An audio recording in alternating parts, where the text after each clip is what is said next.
All right.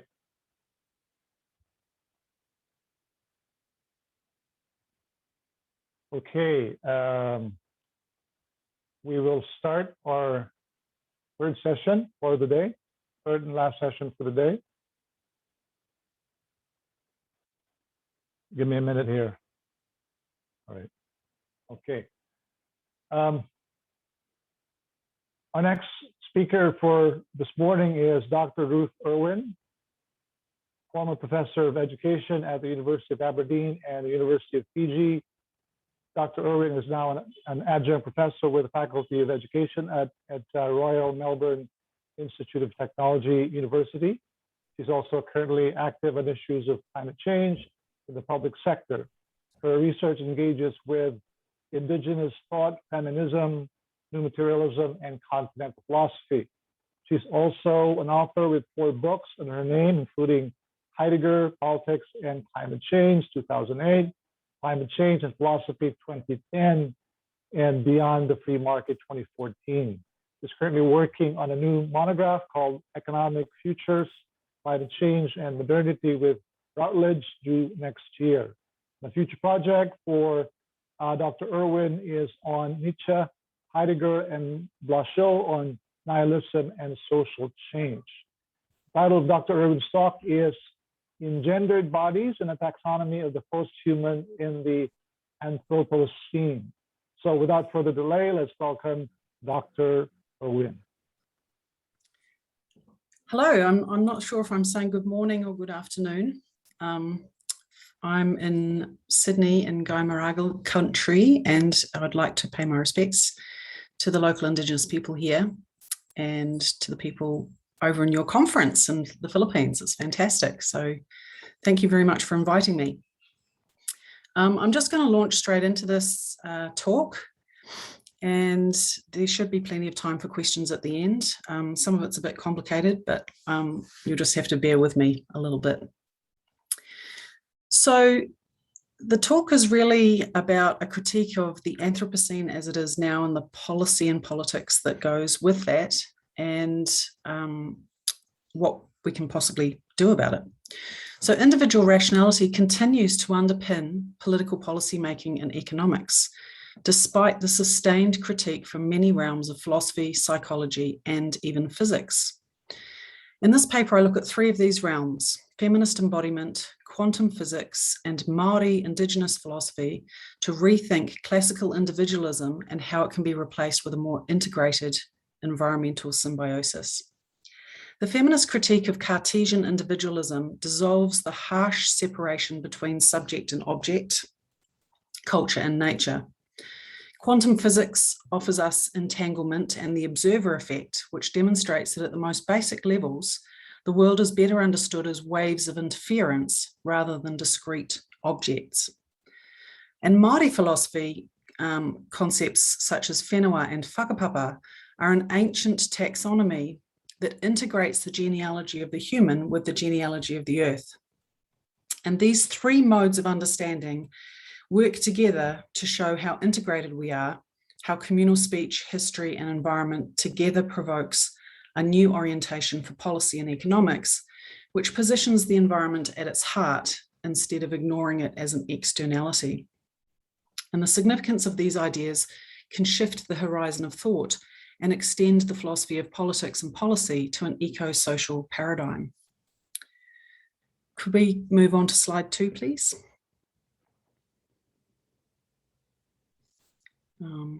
Yes, thank you.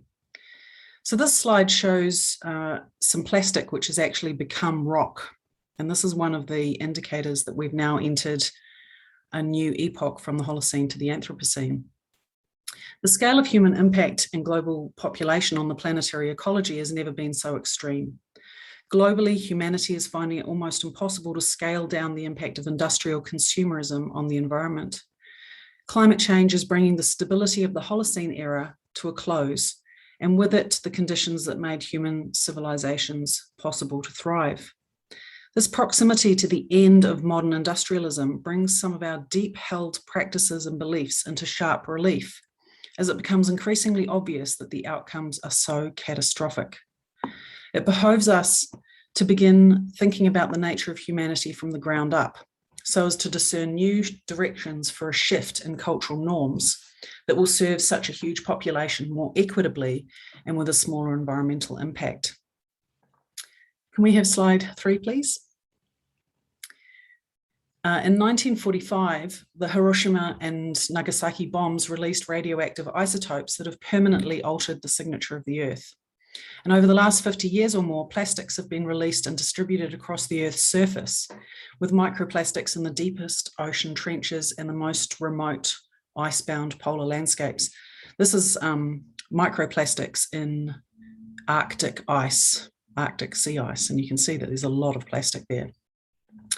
So the IPBES 2019 Global Assessment Report on Biodiversity and Ecosystems estimate that over 70% of land-based species have lost their habitat in the same period to deforestation and mining, resulting in extinction levels on a par with the end of the dinosaurs. The Anthropocene is a new epoch, a deep change from the planetary cycles which would have maintained a slowly cooling Holocene for at least another 10,000 years. Instead, modern industrial processes and transport have pumped 950 gigatons of carbon dioxide into the atmosphere, raising carbon dioxide levels from 280 part per million volume before the Industrial Revolution to 414 part per million volume today. Next slide, please. This is Carolyn Merchant, who's a very renowned feminist philosopher from the 1980s. She's just retired recently, actually. Women's role, she says, in the emergence of modernity has been fraught. During the colonial and modern period, women have been characterized in derogatory ways, from the defenders of Neolithic paganism to the unreliable and irrational hysteria of wandering wombs and immature viewpoints. Women were late to get the vote on the ground that they were minors who cannot develop rational intellect. Carolyn Merchant argues that women have been associated with nature, while men have been associated with culture. Women were seen as the counterpoint to the rational individual, so generously attributed to the land portions of the population after the French Revolution. Like slaves who were regarded as savages, women were designated a place not far removed from animals. Women's bodies were considered closer to the earth and more tenuously godly, a result perhaps of Eve's original sin. This historical predilection for alienating cultures or people who revere ecology and sexuality, I might add, has been necessary, I would argue, to enable a certain form of rampant consumerism to take place. Can we have slide 5, please? Globalized modernity has been made possible by progressive leaps in Enlightenment science and technology. Science is essential to modernity because it has the closest proximity of the thinking subject to the real. Science brings to the fore Enlightenment assumptions about the rational connection that bridges the nominal gap between the subject and object, and I'm going to go into that in more detail in a little while. The projection of nominal conceptualization and technological production has allowed us to free ourselves from the constraints of local ecological conditions. Experimentation with heat and other methods of production informs ways of storing food and enhancing transport. Through trade and technology, human beings have become free. There are two forms of freedom at the root of modernity. The first is the philosophy of skeptical nominalism, which promotes individuals to make their own decisions independent of their cultural and ecological milieu. The second freedom is constituted by trade and technology that enable communities and individuals to become independent of drought, flooding, or pestilence in local ecological food and water supplies. But the benefit of these freedoms also has a very significant downside. Skeptical nominalism individuates each person, but in a radical and alienating form, which makes communication and emotional bonds between people and between more than humans, almost illegitimate. Storage and trade might free us from ecological constraints, but at the same time, it alienates human communities from the needs of their local ecology. So these two problems are ubiquitous and are becoming increasingly global in scale. Climate change is bringing these shortcomings more clearly into view. Ecofeminism and Indigenous Māori concepts such as whenua have long been in tension with certain Enlightenment notions of rationality and universal truth. And yet I argue that it's from these ancient and contemporary pools of ideas that a new mode of philosophy, both technologically and ecologically integrated, could emerge. Can we have slide 6, please?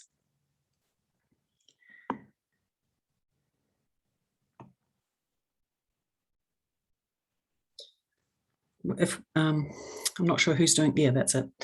So this section is called Climate Change and Human Evolution.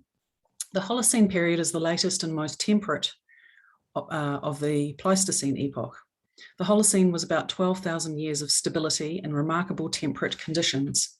Humanity contributed to the relative warmth by deforestation, which reduced the carbon sink of the planet and produced mild climate change. And that's over 12,000 years. That's not modern.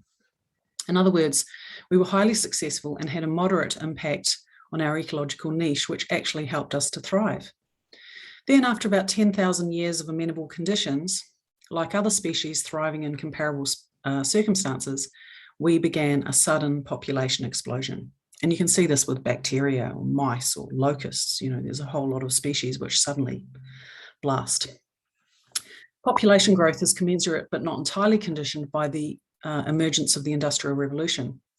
In 1769, James Watt's coal engine changed the nature of work and alleviated, freed, or alienated, depending on your analysis, the people from their immediate relationship with the land and the sea. Stable agricultural conditions, new industrial production, transport, storage, and medicine all helped to enable the exponential population increase from the 18th through the 21st centuries. On its own, the flourishing of the species wouldn't be considered a problem, but as is often the case in ecology, we've become victims of our own success. Can we have the next slide, please? That's Cyclone Winston, which I lived through in Fiji. It was horrendous. And I know in the Philippines you've had similar cyclones, Haiyan, for example. So the impact of our productivity is having a toxic effect on our ecological niche. And in the case of modernity, that niche is planetary. Modern climate change has officially tipped us from the placid, temperate Holocene era into the Anthropocene. The Intergovernmental Panel on Climate Change, the IPCC, describes the correlation between modern human activity, an oblique way of describing industrial consumerism, with runaway climate change. James Hansen, a climatologist from NASA, is adamant that we need to return the levels of greenhouse gases in the atmosphere to less than 350 parts per million volume, we're at 414 right now, to stabilise the climate at a level that promotes life as we're familiar with it. Stefan Rahmstorff claimed that if the climate reaches 2 degrees over pre-industrial levels, then there is a 50% likelihood of mass extinction. And Ramanthan and Feng suggest that the amount of emissions already in the pipeline indicate that we're already committed to 2.4 degrees of warming. And these are exceeding the worst case scenarios by the IPCC, even the 2021 edition. That means that we're on track if we continue business as usual. Business as usual is actually a technical term with the IPCC. It's the worst model, the worst scenario. We're on track to climate warming of 3 or 4 degrees above pre-industrial levels. And given that we currently exceed the worst of all the IPCC scenarios, even as much as 8 degrees.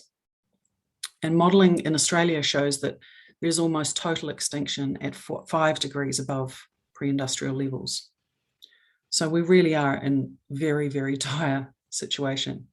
How do we get into this predicament? How do we plunge into the zone, as Heidegger calls it, of proximity to nihilism? And what, if anything, can we do to survive the singularity of our own success? Can we have the next slide, please? Thank you. Those are albatross in the Southern Ocean they're in sub-Antarctic islands, and they actually go for miles and miles and miles across the sea. And unfortunately, they mistake plastic that's floating in the sea for krill and food, and they bring it back and feed their babies this plastic. And this is the dead albatross there is actually a chick that has been fed plastic by its parents. Technology, ideas, and normalized practices peculiar to the modern worldview have created the conditions for our success. But climate change shows us clearly that success is not the same as flourishing. To avoid continuing along the path of toxic excess, we need to wean ourselves off the alienation that skeptical idealism and modern technology has enabled. We need to shift from a consumerist model, modern worldview, to the integrated, embodied, future-orientated worldscape. Present responses to climate change rely on a shortened historical understanding and narrowly conceived policy responses to effect change. In this way, there's no analysis of what modernity is in its conception, its historical whole, or its looming finitude. The lack of perspective foreshortens our imagination and ability to find alternatives to the current ways of doing things, despite widespread awareness that consumerist norms are the problem. We need to examine modernity in its whole cycle, from early roots in European city-states to the finitude presented by global resource depletion, pollution, deforestation, overfishing, and climate change, to discover what is helpful and what we need to adapt. So to that end, I'm going to go back to a very early modern thinker, Descartes. Can we have the next slide, please? Descartes' concept, cogito ergo sum, I think, therefore I am, is one of the classical foundations of modern philosophy. His premise continues to serve as the basis for positivist science, modern technology, free market economics, and Enlightenment politics to the present day. In the mid-1600s, Descartes speculated that the mind is fundamentally separate from the body, and likewise the subject is fundamentally separate from the object. His methodology was a deep skepticism of the sources of knowledge. He thought it quite possible that the sensory experiences that suggest that an object, such as a chair, occupies the room might be completely wrong. It's entirely possible, he argued, that the chair is simply a chimera, a ghost, or alternatively a dream. Furthermore, it could be positioned by a tricky demon.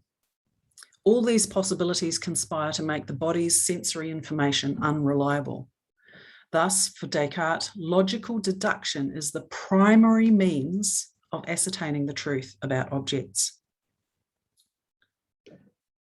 In part as a consequence of the privileging of rational deduction, Descartes placed great emphasis on categories, as Aristotle had before him and as other skeptical idealists such as Kant did much later.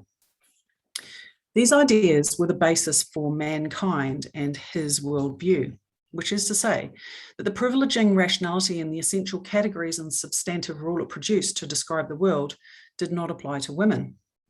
Women were far too tied to their bodies to qualify as rational and therefore knowing beings.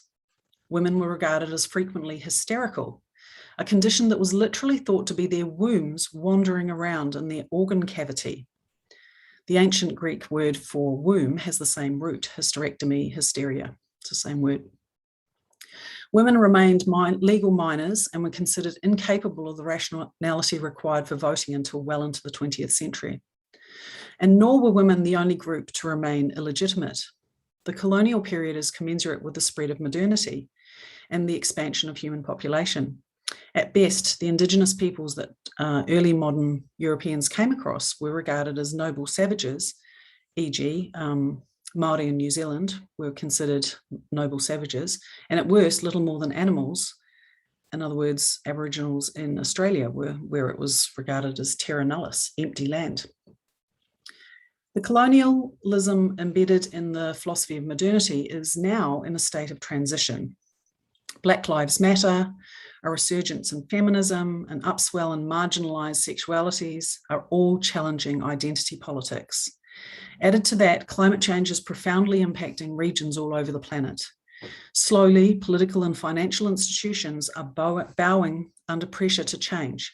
But at this point, their philosophical underpinnings remain indebted to Enlightenment humanism and positivist objectivity, both of which are useful in a limited context, but outdated as an inframing philosophical paradigm. Classical and neoliberal economics have two major flaws that have produced the problems that jeopardize the future of the earth. Pollution was forgotten as an externality to the cost-benefit exercise, and companies had very few checks and balances on their environmental impact. Economic growth is built into the expectations of macroeconomics, and the correlation between growth, consumerism, and greenhouse gas emissions are closely tied. The result is an alienation of culture from nature. And in this paper, we're going to move soon to looking more closely at how feminist ideas challenge that separation of the subject from the object and culture from nature. So could we have the next slide, please? This is a slide of COP25, COP26, which has just finished in Glasgow, the latest climate change conference. So I'm going to argue that the Anthropocene is what the IPCC, the Intergovernmental Panel on Climate Change, calls business as usual. Climate change is an outcome of externalizing pollution from economic awareness and calculations. The cost-benefit exercise has much to say on setting a price point and aggregating individual human consumer demands, but very little to say about ecological impact of mining or production, transport, dissemination, packaging, or disposal. The IPCC model of business as usual, RCP 8.5, puts consequential climate change on a trajectory of between 4 to 6 degrees above pre-industrial levels by the end of the century. The normative politics of the modern Enlightenment is incapable of cutting through the Gordian knot of the existential crisis of global climate change and business as usual. And as I mentioned before, we're in the midst of the 6th biggest mass extinction event, unseen since the end of the dinosaur age. Year on year, record-breaking high temperatures are showing up in the speed of the ice melt in both north and southern polar regions, thousands of times faster than any time in the Holocene. Forest fires and major cyclones and flooding are impacting regions all over the planet. Governments have made some effort to build renewable power generators, but in New South Wales, where I am, for example, there is still 83% of electricity is generated by coal. And what's probably more concerning is that renewables are actually being used to expand GDP and consumer production. It's not replacing old coal generators. So COVID-19 reduced flights and long distance travel and a lot of consumerism, which brought global emissions down by 17% in the second quarter of 2020. This incidental, unplanned reduction in consumerism had better results than 30 years of global policy and regulation under business as usual. Existing politics and economics are based on a normative emphasis on rationality rather than other modes of epistemology. In rational choice and public choice theories, the subject is understood in a negative relation to the lobbying public. Rational individuals are necessarily a culturally empty cipher, devoid of gender, sexuality, class, ethnicity, or cultural history. Instead, no matter their background, each person is assumed to deduce rational utility maximizing decisions. As Descartes had outlined in 1641, rational individualism bases deductive logic on discerning the universal truth through cause and effect. The neoliberal rational individual had no cultural interdependence and thus is free to make self-interested decisions that maximize their own utility. The public good derives, as if by an invisible hand, from an aggregation of these selfish individual decisions. Philosophically, there is no attention given to the environment whatsoever, except to observe that it is ontologically separate from the subjective rational mind. By extension, the economic theory that rests on this narrow version of subjectivity is able to reduce environmental objects to resources that can be exploited with no moral obligation for care. Deductive logic informs Newtonian physics too. Both Cartesian philosophy and Newtonian physics assume there is a rational underlying structure or substratum to the universe. This universe is ordered according to forces acting upon other forces, or cause and effect, and it's a linear relationship. According to Descartes, phenomenological experience may be faulty, tricky, dreamed up, or imaginary, or indeed put in place by demons. Nevertheless, he argues, rational deduction can throw light upon the essential order underpinning objects, their essential properties, and their cause and effects. Enlightened humanism, followed by classical and neoliberal economics, privilege the rational individual to both truth and power. The rational individual takes a hierarchical position in relation to objects, environmental context, to culture and other ways of knowing. The dualism of the rational mind that is privileged over and above the body and all natural objects has been strongly criticised by feminist philosophy for 40 or 50 years now. The metaphysics of otherness, Rosie Braidotti explains, rested on an assumed political anatomy, implicitly modelled on ideals of whiteness, masculinity, normality, youth, and health. And in contrast to prevailing norms in policy and economics, I'd say that the arts and humanities have a much deeper respect for cultural and environmental specificity. And increasingly, physics too can be understood as located in time as well as in the process of observation. So physics is actually changing a lot from these Newtonian concepts. So I just wanted to locate myself briefly, because otherwise I come across as one of those rational individuals that just floats out of nowhere and you have no idea of my background or anything. So I'm going to locate myself because I'm talking a lot about Māori philosophy, and clearly I am not Māori myself, I'm Pākehā. So I grew up in the 70s and 80s in New Zealand, part of a settler family, a European settler family from of Irish descent. And on my mum's side, she just came to New Zealand when she was a baby. She's also of Irish descent. So I think because we are Irish, we were colonised from about the 1300s and went through several genocides, really serious genocides, where a quarter of the population were murdered, basically by starvation. And because of that, we have quite a family background of being quite sceptical about colonialism. And I guess because of that, we had a very compassionate and understanding sympathy, I guess, with Māori and Pacifica, who've also had to undergo colonisation fairly recently. On the other hand, I think my father's side of the family, which are a settler family, probably had a lot to do with the land wars and probably stole a whole lot of land. I don't know, because nobody's mentioned it. But I guess that that's the case. And I, as an adult, went back to Ireland, and I actually lived in Scotland, which is the same culture, for 8 out of the last 20 years. But I sort of came to realise that my introduction to Celtic culture, which is my own Indigenous culture, and has been there for 40,000 years, it's a Stone Age culture,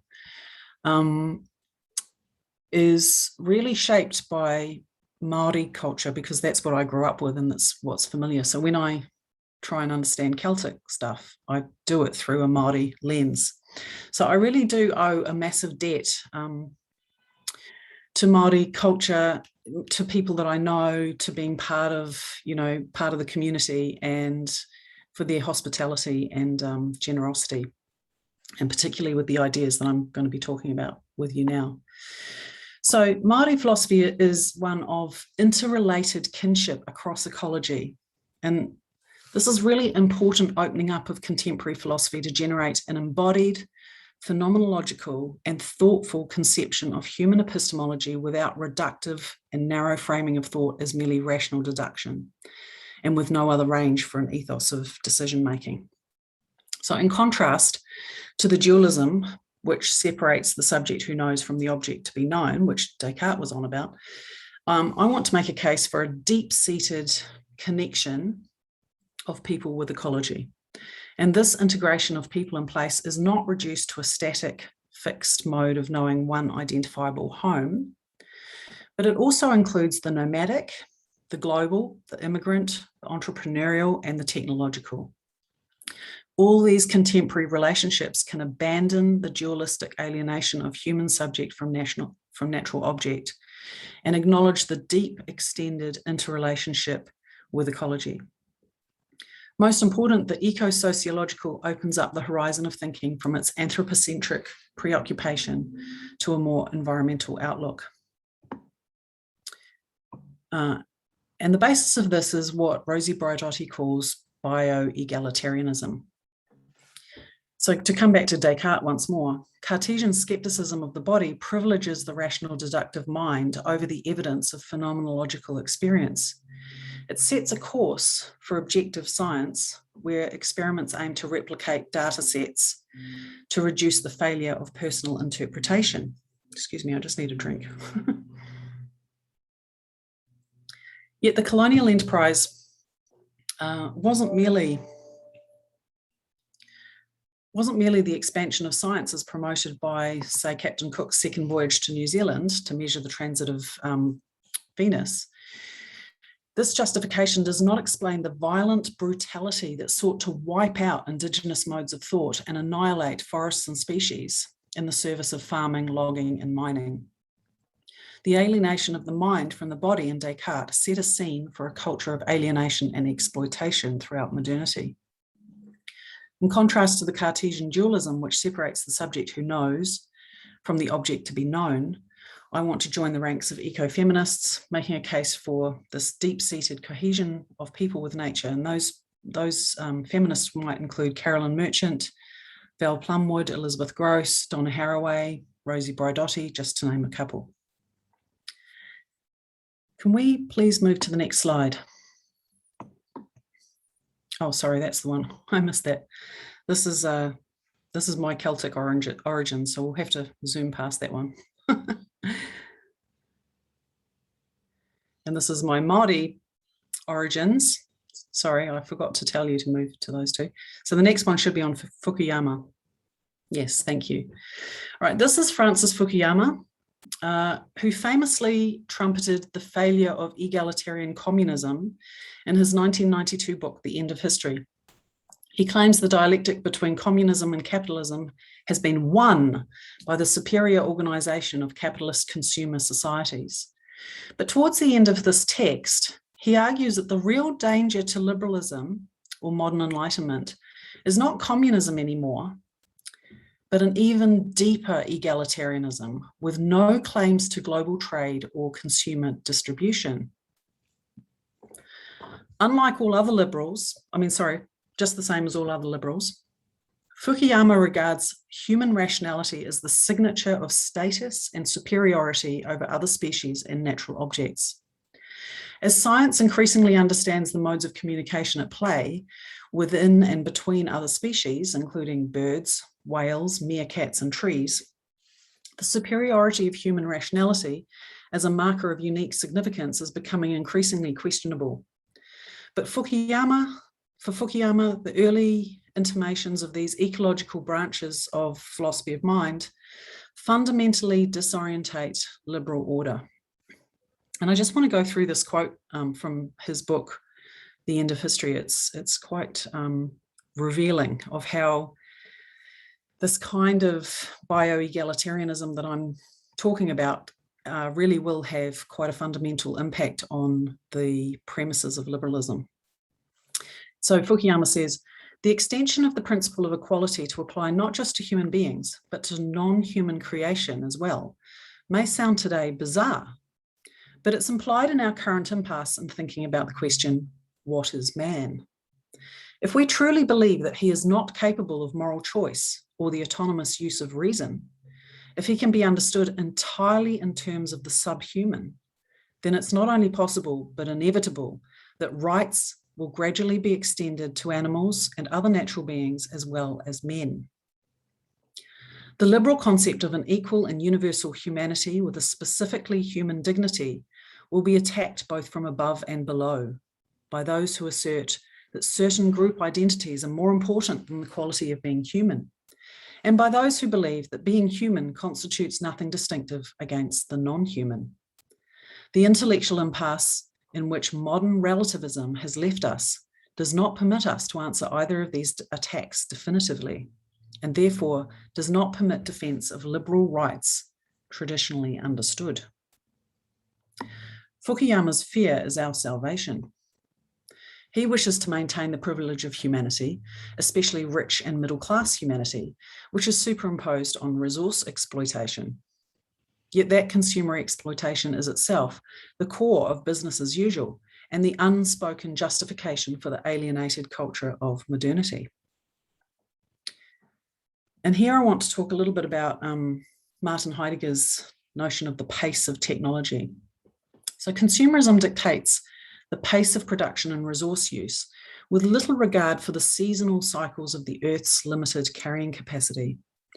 Nor has consumerism any consideration of the pollutants that are generated as byproducts of the mining, production, transport, distribution, packaging, and disposal of globalized consumer goods. Over the last 200 years, which is a very short civilization cycle in the history of civilizations, most of them last many thousands of years, not just 200. The earth has become choked with plastic, the soil depleted from deforestation, chemical and monocultural agricultural practices. Clean water is increasingly threatened as the aquifers are polluted and drained. Air pollution has destroyed century-old statues. Ice melt and climate change is increasing the number of 1 in 100-year storms to several times a season. And in a sort of a paradoxical critique of Hardin's tragedy of the commons argument, the benefits were privatized, but unnoticed. Pollution was impacting the shared atmosphere.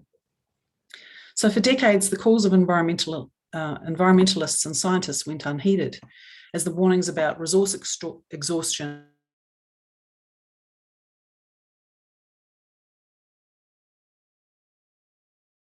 and the prevailing norm of economics.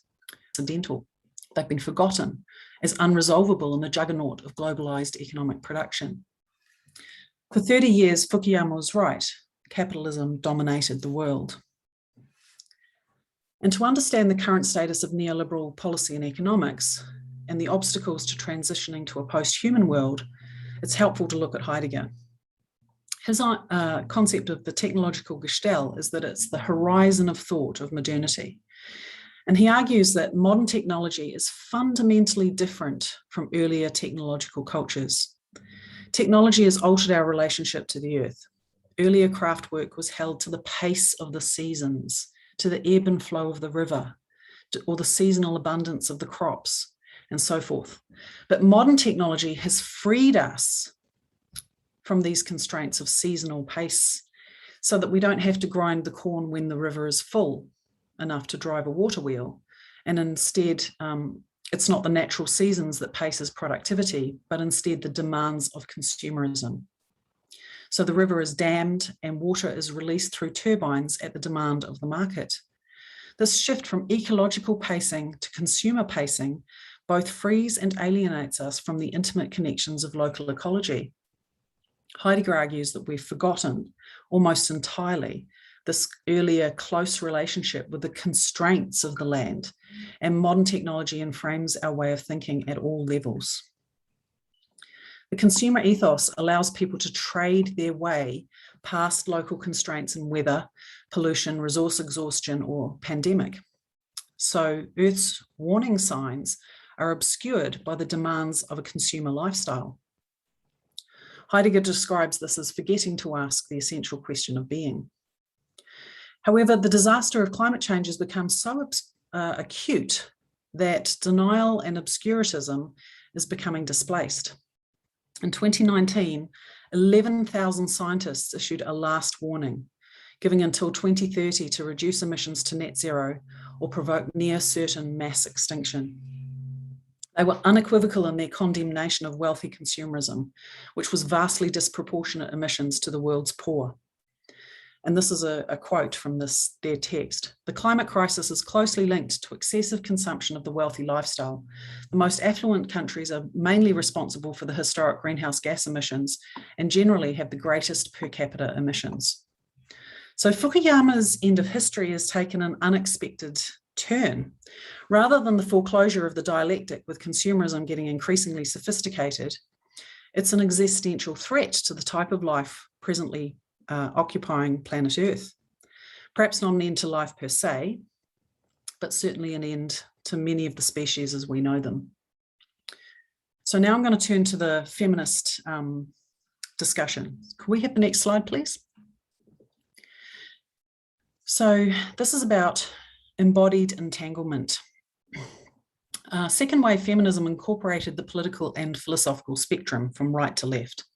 So my interest is quite particular. I'm interested in a couple of feminist thinkers who were very interested in embodiment, particularly advocated by Julia Kristeva in 1982 and Lucia Irigaray in 1985, both of whom were interested in how the individual breaks down when bodies are closely examined.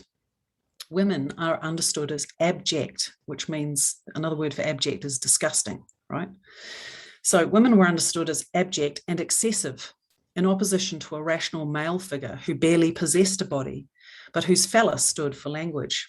And I'm just going to throw out a please excuse me, because I am going to get a little bit graphic in this section. Freud and Lacan aside, the specificities of embodiment, including menstrual blood, poo, sweat, tears, saliva, and breath, are exuded from women's bodies all the time. Air, water, and food are taken in from the outside and become the inside regularly too. So what Kristeva is really interested in is how this entanglement of the environment with the self is fraught with anxiety and introduces an abject taboo. And this seeks to silence the slide between ecosystem and individual. And she says the slide between ecosystem and individual is so continuous. It's happening all the time. We're always shedding skin, losing hair, breathing the atmosphere into our lungs, breathing our lungs back out again.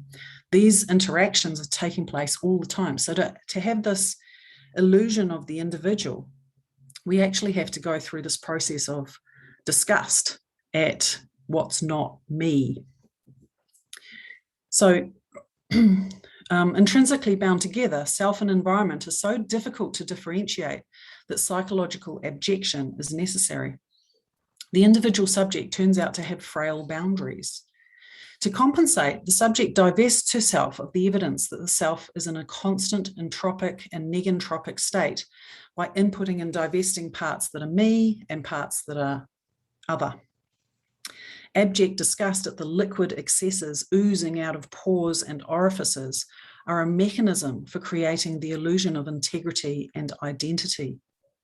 Kristeva writes, there looms within abjection one of those violent, dark revolts of being directed against a threat that seems to emanate from the exorbitant outside or inside, ejected beyond the scope of the possible, the tolerable, the thinkable. It lies there quite close, but it cannot be assimilated. It beseeches, worries, and fascinates desire, which nevertheless does not let itself be seduced. Apprehensive desire turns aside, sickened, it rejects. A certainty protects it from the shameful, a certainty of which it proudly holds on to. Can we have the next slide, please? So I'm going to zoom past Irigaray, but Irigaray is also very, very interesting. And she takes this notion of the body, and she's thinking about how women's bodies are not individual.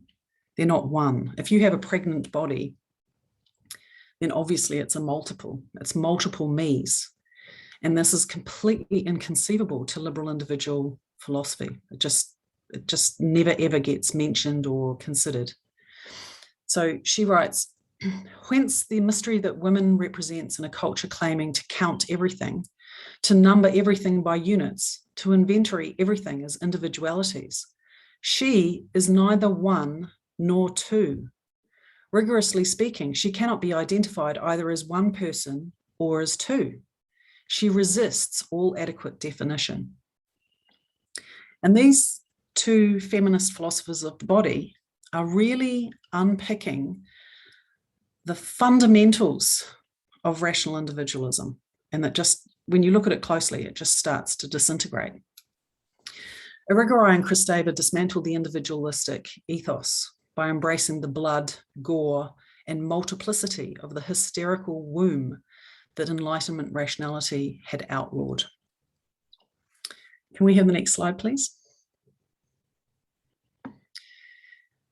So more recently, Karen Barad in 2007 has been investigating quantum physics. So this is quite a different kind of feminism. And she's very interested in the implications of both virtual entanglement and the observer effect. A famous and often repeated quantum experiment shines a photon through a screen with a double slit before collecting them on a second screen. Actually, can we have the next slide, please? Yeah. So on this slide, on the left-hand side, you can see a Newtonian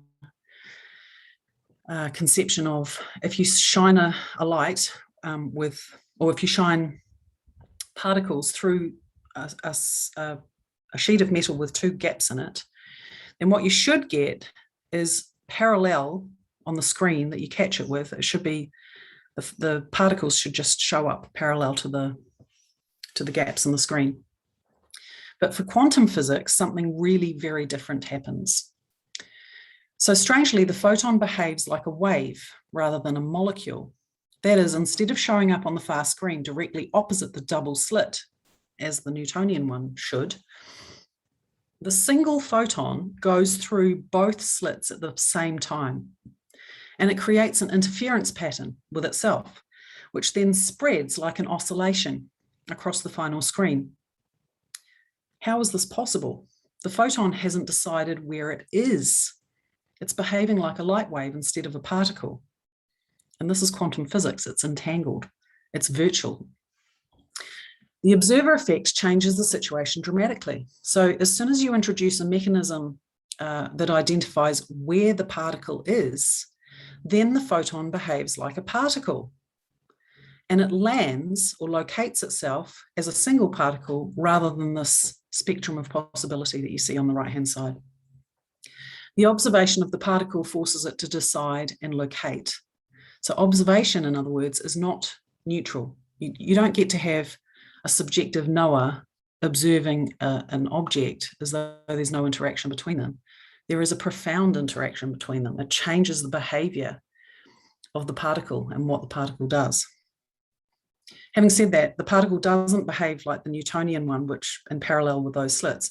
It could land anywhere on that spectrum of possibility on the right-hand side there. So what I've outlined here is two distinctive versions of feminism, which are both interested in the entangled individual as a person or a particle in a network of relationships. These relationships are not linear cause and effect. They are not limited to rational deduction. They owe very little to objectivity, although they can meet the standards of reproduction. So you can reproduce the experiment and get the same results. Quantum particles are no such psychological quandary, and they remain in a virtual state of possibility until forced to locate under the duress of observation. Again, the Newtonian physical substrata of forces acting upon other forces look clumsy and simplistic, even if it generally appears as though the world does behave like that. Quantum physics is more sophisticated than Newtonian physics, but it doesn't mean the abandonment of cause and effect. Instead, it's a more complex picture where wave theory replaces linear unidimensional physics.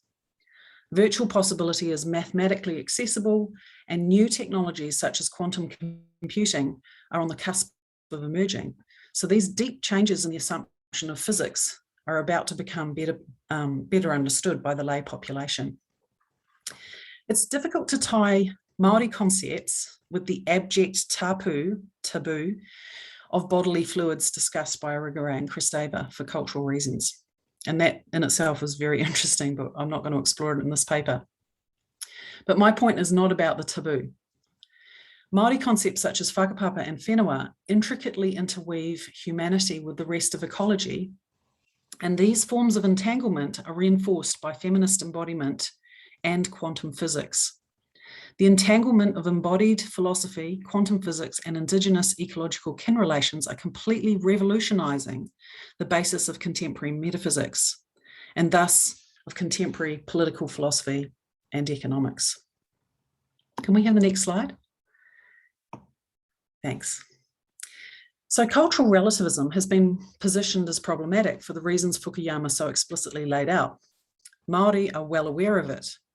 Georgina Stewart states very clearly, the very idea of Māori philosophy raises a serious challenge to the universalism inherent in Western knowledge.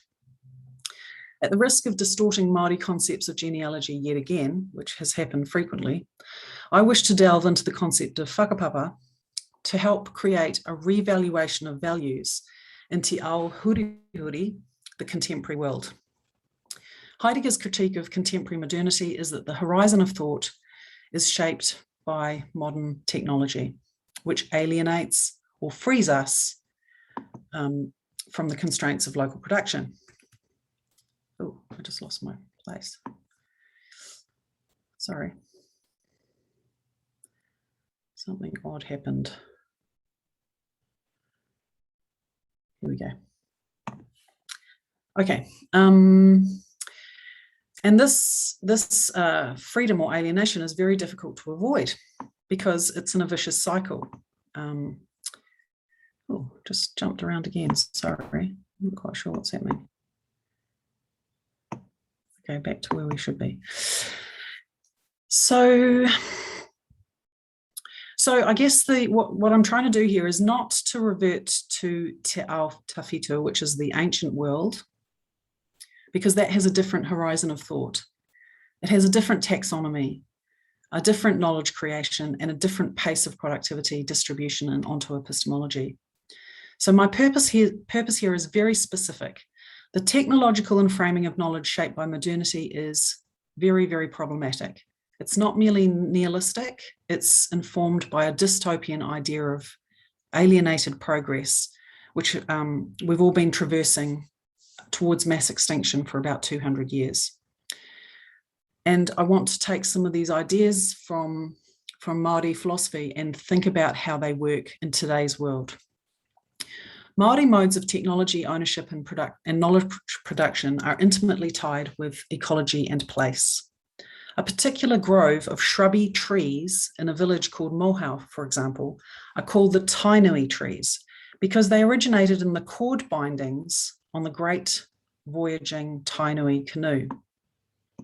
The plant is a direct tie to the historical genealogy of the local Potama tribe with their ancestors, both on the Tainui canoe when it came from Polynesia and also the earlier origins of the plant.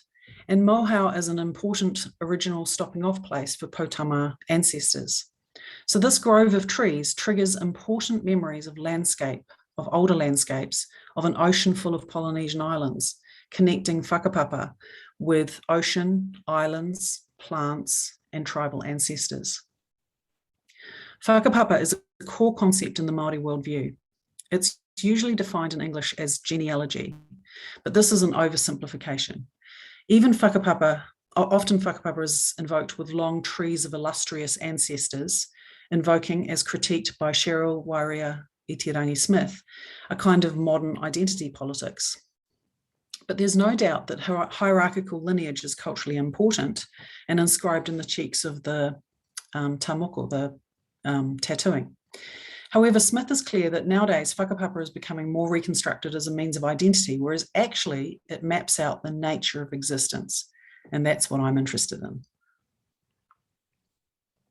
The genealogical taxonomy of whakapapa carefully delineates the close kindred relations of geology, ocean, forest, birds, lizards, fish, bats, insects, rock formations, stars, galaxies. Whakapapa lays out the genera and the species, much as Aristotle did in the Metaphysics, but without Aristotle's presumptuous elevation of human rationality over other species. Whakapapa shows how things are related, with a careful iteration of how everything is interconnected. We are all kin. Te Haumawana White defines whakapapa as strata. So that's like geological strata. Whakapapa is embodied in both human and ecological terms. It's a geology of morals, as Deleuze and Guattari might say, where the form and substance of classical Greek philosophy are folded into geological strata, articulated as both a code and a territory. No accident then that in one of their books they have a chapter called 10,000 BC, the geology of morals. Who does the earth think it is? Carl Mika interprets whakapapa as genealogy and teleia. The self is in a dynamic, evolving set of relationships with all other kin at a variety of tempos and intersections. Both genealogy and becoming earth resonates with another concept in Māori called whenua. Whenua has a double meaning. It means the womb or placenta, and it also means the land. So the fecundity of the land and the fecundity of the earth are in relation. Papatunuku is the earth goddess and her husband is Ranganui, the sky god. The earth is female, ripe, nurturing, abundant, and she is in turn vulnerable and in need of protection, and at other times wild and ferocious and startling. If whenua is about birth, whakapapa is also about death. Genealogy is the line of descendants, their important deeds and where they inhabited the land. And death is a vital part of our species being. So it's a rhythm, a pace, a rhythm, a cycle, birth and death. And instead of, we're in modernity, we're always trying to put death off and have incredibly long lives. That's not necessarily something to admire in an Indigenous culture. Māori epistemology is not reduced to mere logical rationality. Language is embodied and it emerges as much from the gut, the placenta and the land as it does from the mouth or the mind. In English, the role of the emotions and stomach and thinking is evoked by very old phrases such as gut-wrenching, which holds the strong emotional of anger or anguish. Both Carl Mika and Takarangi Smith make it clear that whakaaro, or thought, is constitutionally held in the stomach or entrails. And Carl Mika says, in a Māori sense, both body and the thing being focused on are results of an activity that is not explicable through the common economic verb to think. Smith asserts that whakaaro means to cast attention to, which he places as an activity of the stomach and the entrails.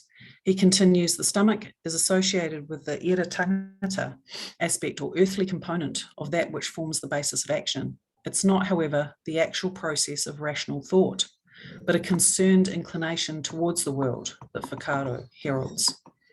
So logic is a subsection of thought and not divided from embodied attention or from the emotions. Thinking is embedded in context, awareness, relationality, and landscape. Thinking is an orientation that gathers with the land and emerges together with it in a foundational way. Whenua, the land, and the placenta is a collective, as interlinked as the placenta with both mother and child.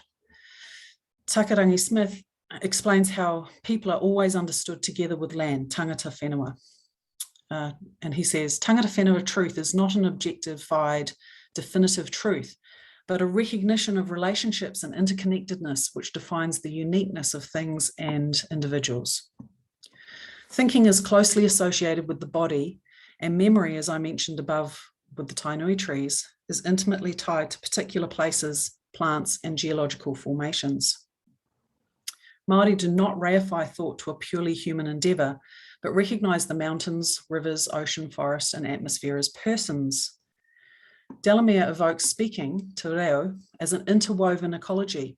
And he says, in the grander scheme of things, traditional te reo are the voices of nature, the jolt of an earthquake, the song of a bird, the rustling of leaves, the rumbling of thunder before a storm, the piercing bolt of lightning in the night sky, the rushing waves of a tsunami, the cry of a whale, the fresh smell of rain on the earth.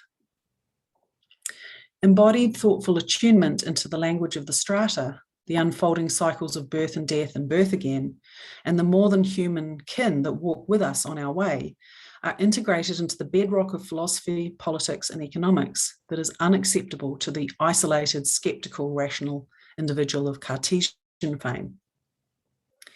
So can we have our next slide, please?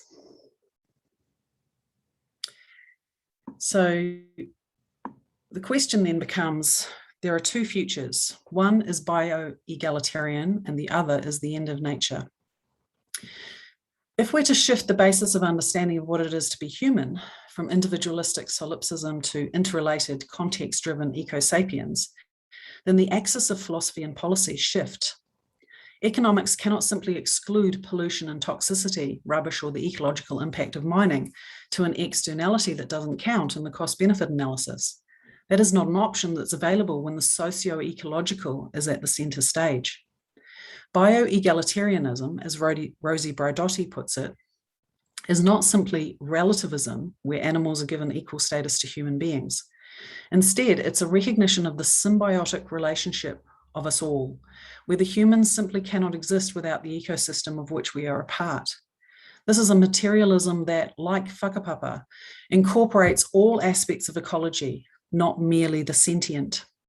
The ocean, the atmosphere, the strata, the moss, lichen, plants, the bacteria, the microbes, the insects, the reptiles, all of it en masse interact in particular and irreplaceable ways. And it's our own functional interaction with these others that enable us to become and keep becoming who we are. Braidotti says, this materialist approach has important ethical implications. In terms of the human-animal interaction, the familiar ego saturation of the past is replaced by a deep bio-egalitarianism, a recognition that we humans and animals are in this together. The bond between us is a vital connection based on sharing this territory or environment on terms that are no longer hierarchical or self-evident. They are fast evolving and need to be renegotiated accordingly. These existential relationships are the substrata within which all the other human social relationships are integrated. They create immediate checks and balances to overexploitation and layers of understanding of how ecosystems relate to us as a self-sustaining system. Economics does not supersede or encompass the material conditions of ecology through a universal mechanism such as the invisible hand. Ecology cannot be reduced merely to resources and readiness for virtual consumerism. Eco-social relationships are indebted to the understanding, the thought, the solipsism of the others, as much as they are to the modern human. In this bio-egalitarian mode of justice and of extended personhood, the mountains hold sway, every bit as much as the corporation attempts to. An inclusive political ecology would need to look something like a Māori philosophy of whakapapa, where all things are interrelated and respect and rights belong to the personhood of the river, the mountains and other species, as integrally as they apply to the human being. And interestingly, in New Zealand, some of the tribes have actually worked very hard to get personhood status for their river and their mountains. So, to wrap up, climate change is the clearest example of the extreme consequences of allowing economic productivity to ignore responsibility for pollution and externalize its consequences to the atmospheric commons. Climate change scientists have been talking about tipping points, where the zone of viability goes over a certain threshold and the internal consistency of strata shifts, often irrevocably, to a new form. And a good example of this was the ocean in 2005 went through a tipping point. And now in the Northern Hemisphere summer, there are large parts of the ocean which are so hot, they're over 30 degrees for days and days on end. And this means that the oxygen evaporates out of the ocean and the fish can't breathe. That's a tipping point. The climate emergency is urgent. Australian bushfires robbed Australia of over 1 billion animals in 2020. The planet naturally cleans a certain amount of carbon dioxide from the atmosphere through photosynthesis and microbes, but the level of pollution is well in excess of this process, and every year the amount of atmospheric carbon dioxide accumulates. Right now it's 414 parts per million volume, well over the 280 parts per million volume prior to industrialism. And the pollution already emitted over the last 30 years commits us to planetary warming. So it's urgent to stop pouring more carbon dioxide into the atmosphere within the next 10 years. Unfortunately, as we saw in Glasgow over the last week, policymakers have largely been unable to adjust to the new reality. And the best they've come up with at global and national levels is the tired and failed emissions trading scheme, which promised to offset carbon through unproven technology, which is supposed to provide carbon capture and doesn't exist. I would say the time for playing games is over. We need a new policy paradigm. The rational individual who made consumer choices underpinned the political field of late modernity. Market decisions largely replaced political interest groups in the 1990s as nearly all mainstream political parties became increasingly neoliberal. Democratic political agonism was reduced to global corporations and NGO lobbyists as virtually the only political jostling. The politics of difference, of class, gender, ethnicity, and culture all but disappeared for 30 years, having dominated the political discourses of the 60s and 70s. During that 30 years of docile myopia, the class divide grew rapidly, and billionaires emerged for the first time. They multiplied.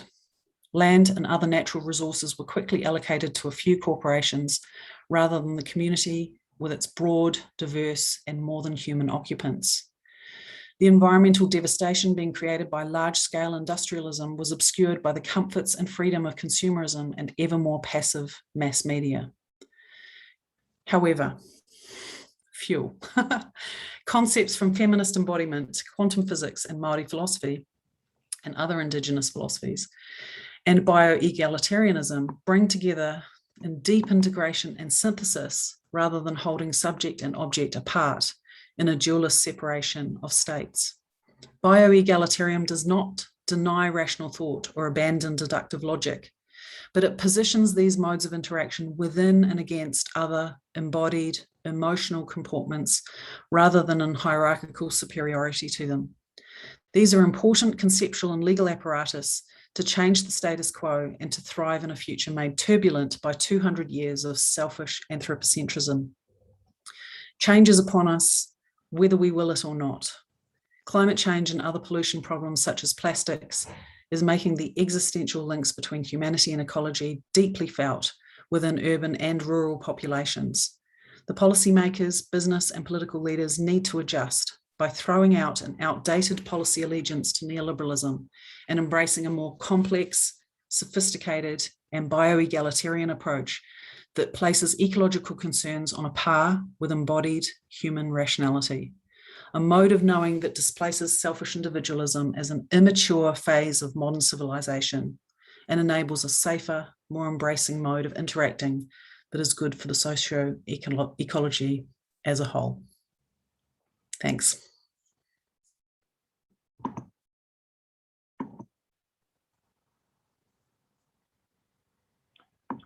All right, wow.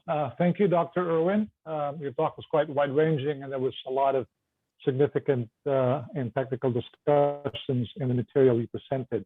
And I certainly hope that our audience were able to follow your thoughts and to engage them. Yeah, and if I may be forgiven to encapsulate generally the thought, your talk was more or less, the theme is a critique of arrogant reductionism inspired by Enlightenment rationality and a plea for human rationality to be more humane, nested in interconnectedness and in symbiosis to the rest of embodied existence, you know, to human phenomenology, to the culture, and to ecology. So very wide-ranging talk, and so let's see, okay, if questions. The floor is now open for questions. Let me go to the chat. There's all right. There's from Verivas. Let me read this. Thank you, Dr. Irwin, for an enlightening lecture. I wonder if your view of the Anthropocene is a geological transition or a threshold limit in terms of the Earth system.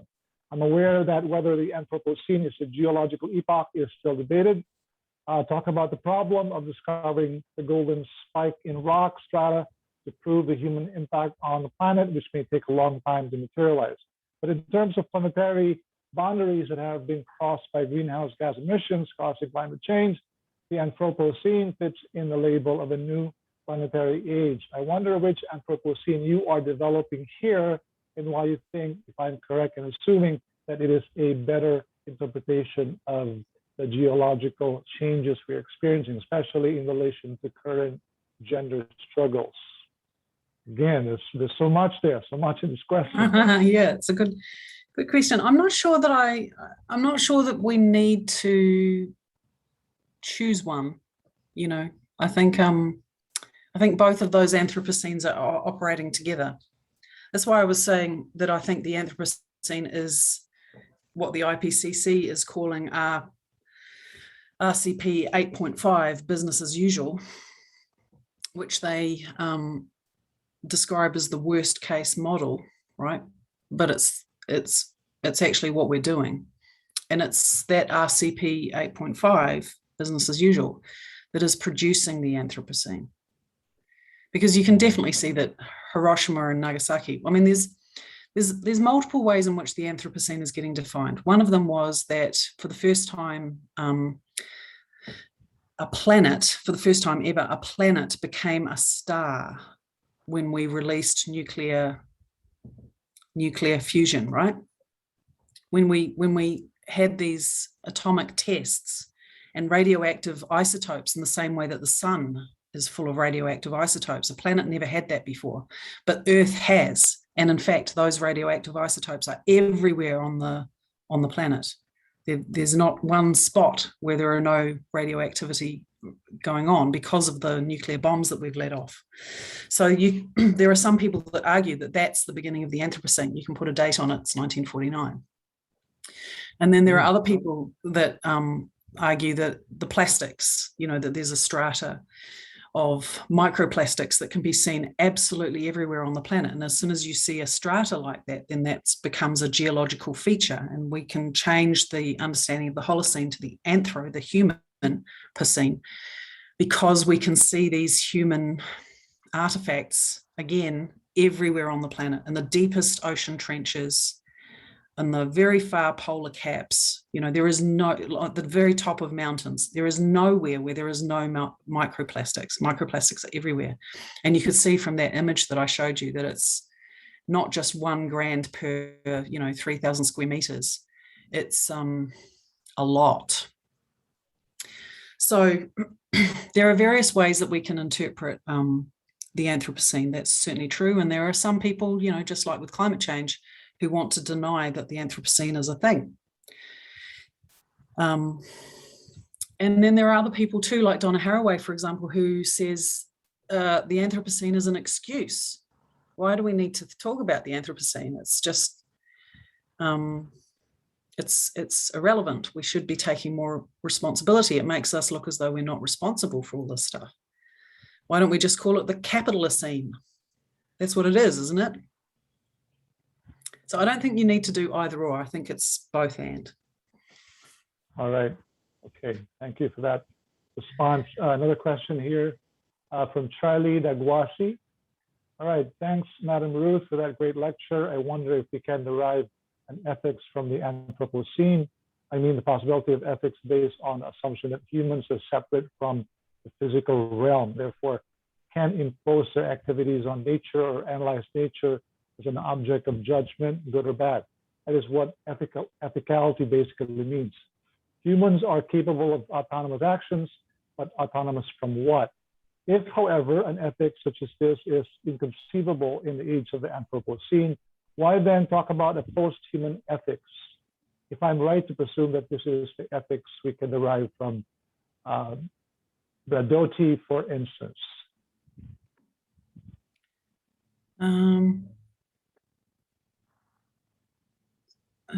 So sorry, I'm not quite getting the actual question. So are you trying to resurrect the... So I guess what I'm saying with the Anthropocene is the Anthropocene and climate change which I think are similar, they're again part of the same process, are really demonstrating in a very global, a very planetary way that our political decisions, and of course our political decisions are always ethical decisions, even if neoliberalism would like to say that the market itself is what's making the decisions, that's pretty easily disposed of as a concept. And so what's happening with the planetary scale of the Anthropocene is that it's really demonstrating the impact of the failure of ethics with capitalism. Because capitalism pretended, and it really was a pretense, they knew better actually, that that market processes or that production processes was not going to have an impact on the environment, or if it did, it was just local. You didn't need to worry about it. It was just a local problem. I mean, if it's a local problem, you can move or trade, or so you don't have to worry about local problems. But the thing about the Anthropocene is it's no longer a local problem, it's now a planetary problem. And so we can't avoid it anymore. We can't just say, oh, it only happens, in Manila. We have to actually recognize that these things are happening everywhere. It's ubiquitous to the processes of capitalism. And don't get me wrong, I'm not against markets. I'm not against trade. Trade is extremely old. People have been trading globally for thousands of years without creating this havoc. So it's a very particular form of trade that's the problem. Yeah. All right. Okay. We have a hand raised from Rance Jamil. Okay. Please unmute Mr. Rance Jamil. Hello. Am I audible? You can ask your question. Yeah. Yeah, you're audible. Go. Yes. Thank you for the talk. This is really enlightening. And as a person who's actually researching about the posthuman, it's really there's a lot of insights. I was kind of curious about what your thoughts are about the anthropic principle in today's Anthropocene. So the anthropic principle is the idea that to posit all this, our observations of the universe, there must be an intelligent kind of species that could, rationalize what we're thinking about now.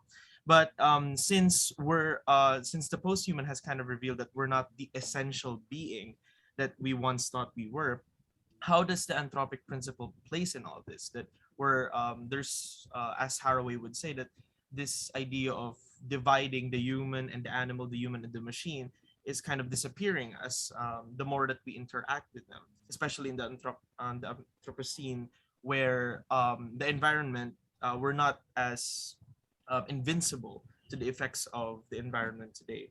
So how should we think about this? That we're not the center of the universe that's just observing everything from afar and just studying them, but we're actually susceptible to the effects that are happening. Thank you. Thanks. That's a great question, Rance. I think that it's a sort of I see it as a question of maturity. When you have an immature, or you could even call it a disorder in personality, right? So there are personality disorders like narcissism, for example, where a person has gone through some event when they're very, very young, and then they spend the rest of their life considering themselves as superior and better than everybody else in the planet. Occasionally, somebody demonstrates that this is untrue, and they go through what's called a narcissistic collapse until they've recovered themselves enough to think that they're better than everybody else again. And anyone that meets somebody like that finds them very difficult and tiresome, and has to kind of gently try and ease them out of this extreme self-ego, this very egotistic position. It's a very much about thinking that one person is high and everybody else is low. So it's a sort of a fundamental problem about status, And I also think that it's actually, deeply part of human sociability. So I think it's kind of an issue of sociability that we actually have to engage with and find techniques to disentangle it and not allow it to reproduce. So I regard it as a very immature state. And I think Coco the gorilla said it beautifully. Coco the gorilla was taught sign language and had, very good sign language. And towards the end of her life, somebody told her about climate change. And her response was, humans are very, very clever and very, very dumb.